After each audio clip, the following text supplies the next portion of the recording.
Welcome back, ladies and gentlemen, to the Fourth and Long podcast.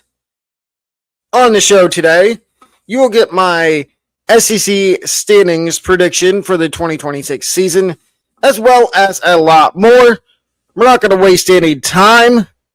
Let's hop right in and go over my SEC standings for the 2026 college football season. Nope.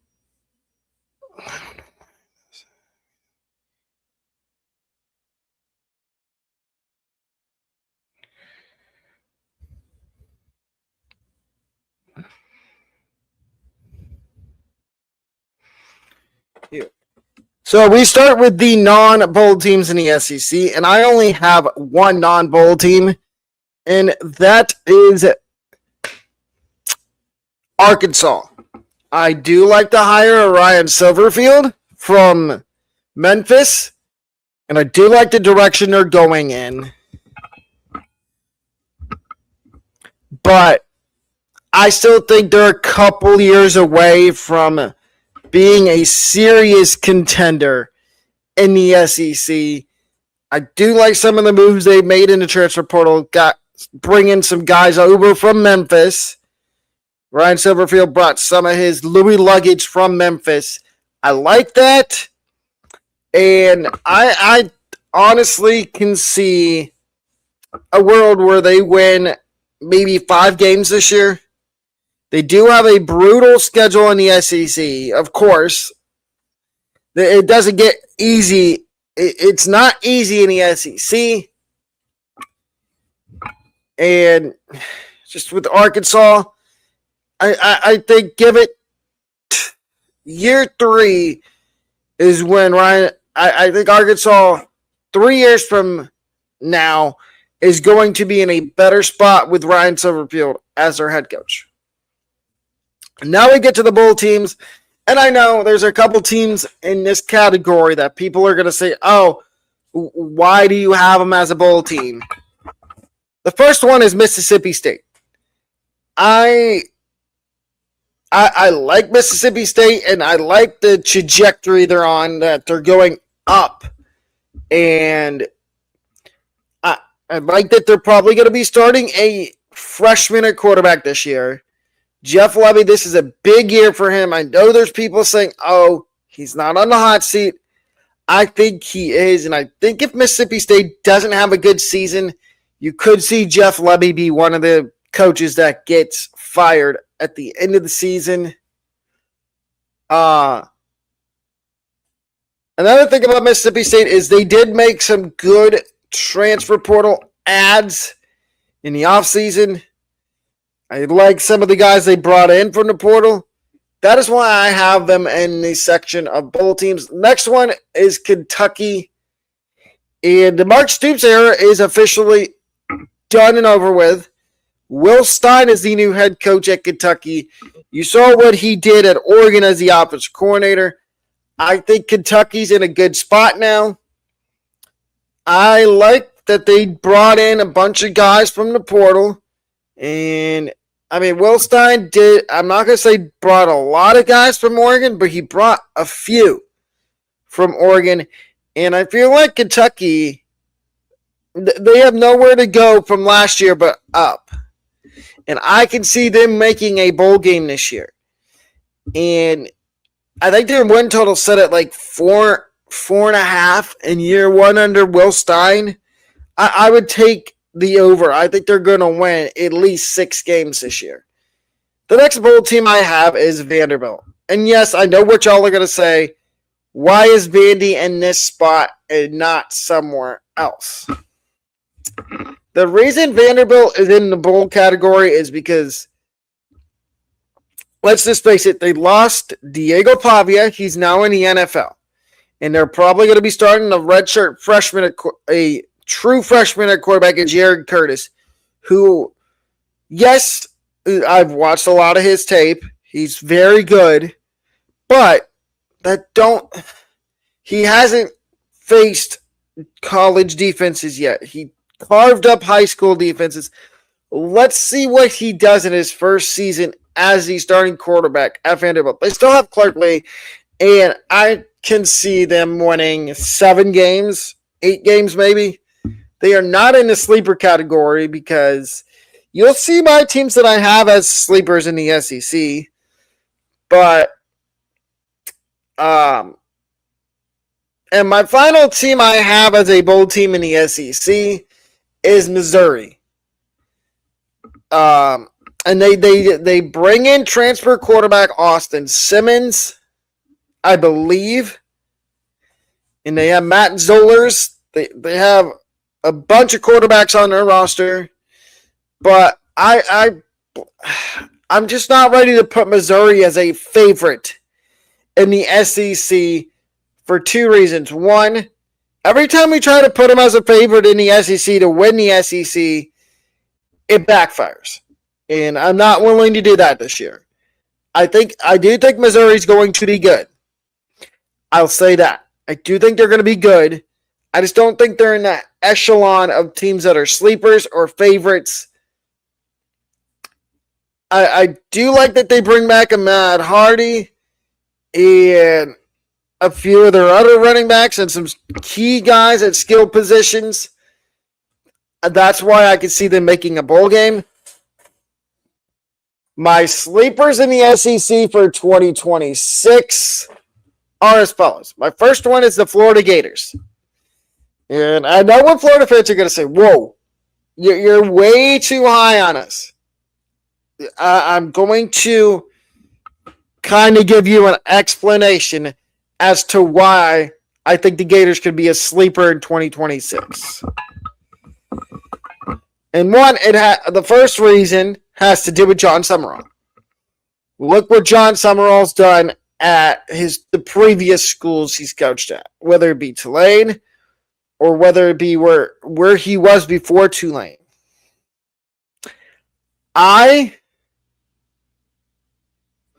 He was at Tulane for a while. So, and I love the hire of Summerall to the Gators. I think he's going to do great things there. And he kept Jaden Ball. He does have Tramel Jones at quarterback, but I believe he also did bring in a couple transfers at QB. So there's that aspect. The defense is going to be a lot better under John Summerall as compared to last year. I do like the Gators. Yes, they have a hard schedule this year, but out of conference, they have kind of a easier schedule out of conference this year, other than maybe Florida State, who the ACC gets their own preview next week, I believe it is. So be looking out for that. My next sleeper team in the SEC, and I live in this state, is the Tennessee Volunteers, located in Knoxville, Tennessee. The reason I think they're a sleeper, everybody I think to me is sleeping on Tennessee because Nico is not there anymore. Joey Aguilar didn't get granted another year of eligibility. But they do have Deshaun Bishop coming back, Braylon Staley coming back, a couple other guys coming back, and you have the unknown at quarterback of, is it going to be Faison Brandon, the 5-star freshman, or is it going to be the redshirt freshman and George McIntyre? And you hope to God it isn't the third option, which is Ryan Staub, which you can ask Colorado fans how that experiment went last year. You better hope it's either Faison Brandon or George McIntyre. Because Faison Brandon is a 5-star. And this offense, I don't think would skip a beat with either him or McIntyre. I think it's going to end up being McIntyre as the starting quarterback. Then you bring back Josh Heupel's back for another year. And everybody wants to say, oh, Tennessee's only going to be a bowl team. I have them as a sleeper for the reasons I just talked about. And I'm going to throw another reason on there. They do not, and this is odd, they do not play the Gators this year. They do not play Florida this year. They play Alabama, Texas. Those are their two big games in conference, other than everybody else they play, including Vanderbilt. My third sleeper in the SEC is Auburn. Alex Golesh is the new head coach for Auburn. And I'm going to say this. Love the hire of Golesh, but and the fact that he brings over a bunch of his guys from USF. And the big key is DJ Durkin is back as the defensive coordinator for Auburn, which is a good thing because that defense at the end of last year kind of turned a corner. And I think if they can continue to do that, that we could see Auburn be a serious contender in the SEC as a sleeper. And my last sleeper is South Carolina. I know. You don't have to tell me. I am way too high on Shane Beamer. Correction, Shane Beamer. I am way too high on South Carolina. I know. Don't need to remind me. But it's because of all the returning talent they have. Lenore Sellers, Nick Harbor, Dylan Stewart. They could have up to five guys drafted in the first round of the 2027 NFL draft. And like I said, it's a big year for Shane Beamer. If South Carolina wants to go anywhere this year, they're going to need to win games and win games consistently. And they're going to need to hope that Lenore Sellers stays healthy, Nick Harbor stays healthy, Dylan Stewart.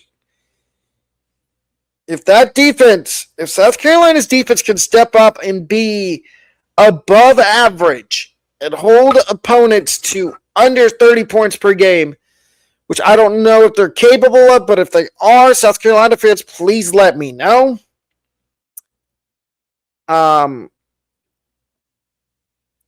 I could see South Carolina easily being one of the sleepers in the SEC. And now we get to the last category in the SEC, and that is the favorites. And the first one is Georgia. I was back and forth between putting Georgia as a sleeper and a favorite. I ended up landing on putting them as one of the favorites in the SEC because they have Kirby Smart, or as my good friend Squid Talk Sports likes to call him, Kirby Mouse. You can never count out Georgia. You can never count them out. Second year under Gunnar Stockton as the starting quarterback. And I have high expectations this year for Gunnar Stockton. I think he could be one of the quarterbacks that's in the running for the Heisman at the end of the year. The only thing that scares me is they do play the Gators this year, and you heard me talk about Florida a minute ago. I don't know how I trust Gunnar Stockton, but to what extent can I trust him? Because if he has a bad game, the media is going to be out there saying, "Oh, you need to see who else you got at quarterback." My next favorite in the SEC is LSU. The Tigers. Go Tigers! Under new head coach Lane Kiffin. Love the hire of Lane. I know Ole Miss fans are not going to like that, but my personal opinion. And I think LSU could win this conference this year. Sam Levitt at quarterback. They bring in a lot of guys. They bring in some guys from Ole Miss and some guys from other teams around the country, but they also keep some of the guys that were there under the previous coaching staff. I think LSU can win 11, 12 games this year. That might be delusional, but that's just me. My next favorite in the SEC is Ole Miss. And I know what you're going to say. Oh, they should have been a bowl team. They should have been under sleepers. I have them under favorites because Trinidad Chambliss is back.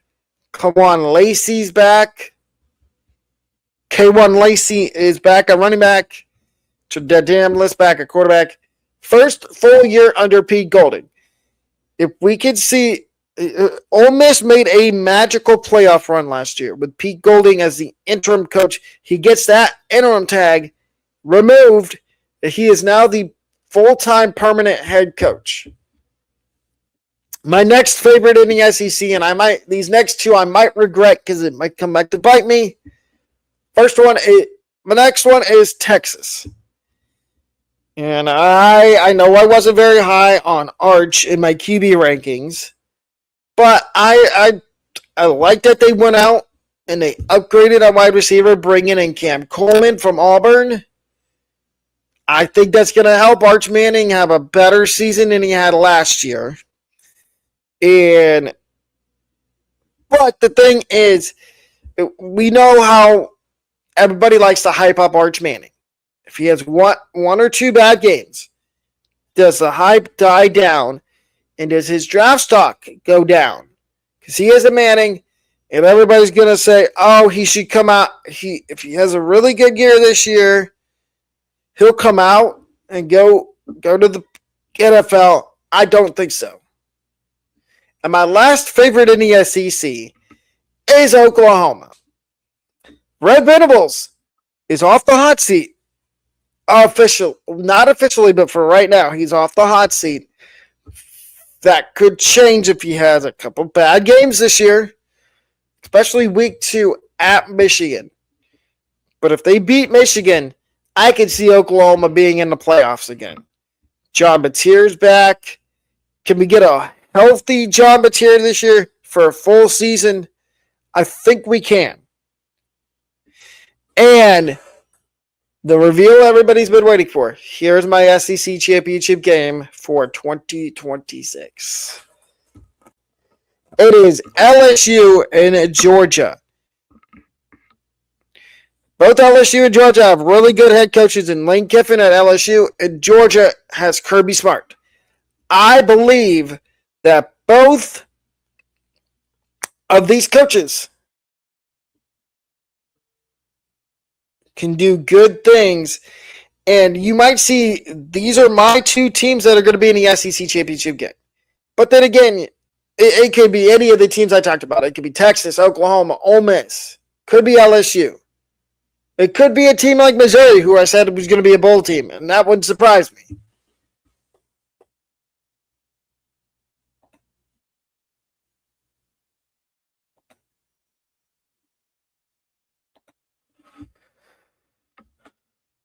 Now, ladies and gentlemen, I'm going to go over my future plans for my college football trip. So 2027, I will be taking a college football trip, probably with Brad for our other college football podcast, for our other podcast we do for college football, which is the College Football Podcast. In that one, we are going to App State.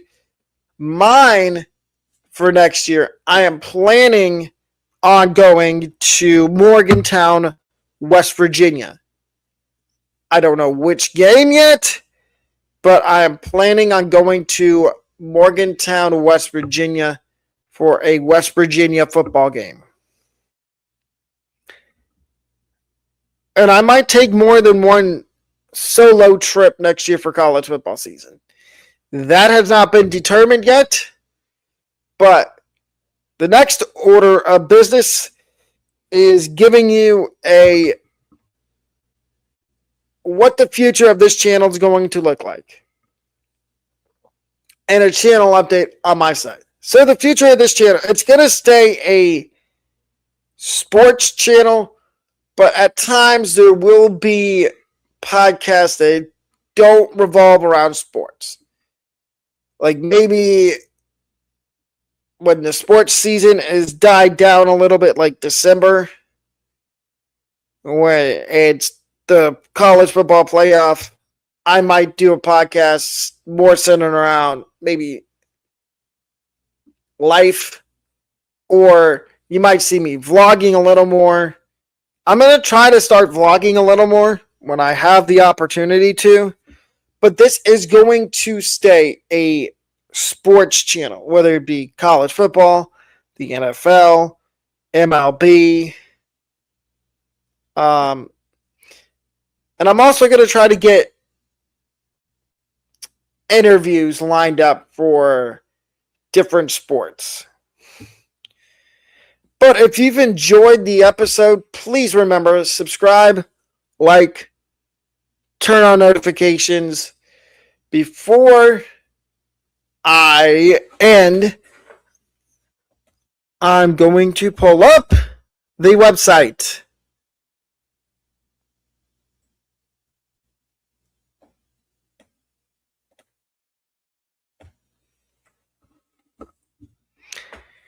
Here is the sportsbreakdown.net website.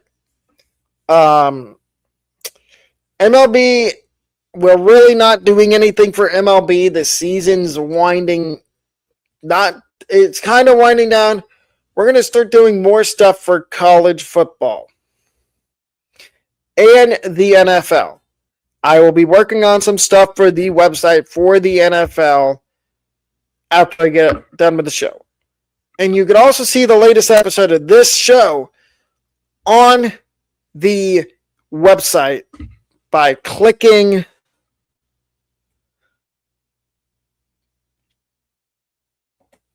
I believe it's this one.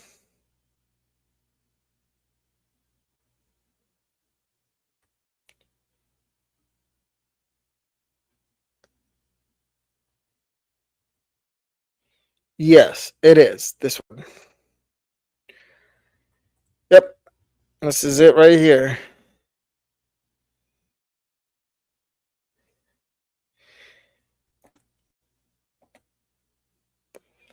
But, ladies and gentlemen, that'll wrap up today's episode of the Fourth and Long podcast. I will see everybody back here tomorrow night with 2 episodes of the College Football Podcast with Brad. Have a wonderful rest of your Monday.